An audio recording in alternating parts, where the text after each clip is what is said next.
Hi everyone, Johnny Rhodes here. I just want to plant another seed of hope and encouragement in your heart.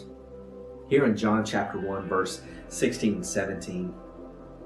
And of his fullness we have all received, and grace for grace. For the law was given through Moses, but grace and truth came through Jesus Christ. Grace and truth, I love it.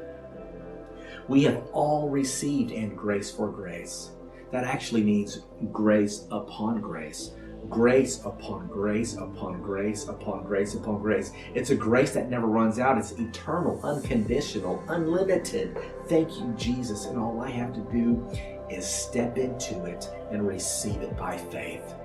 And you know what the good news is? He even gave me the faith to receive it. Thank you, Jesus.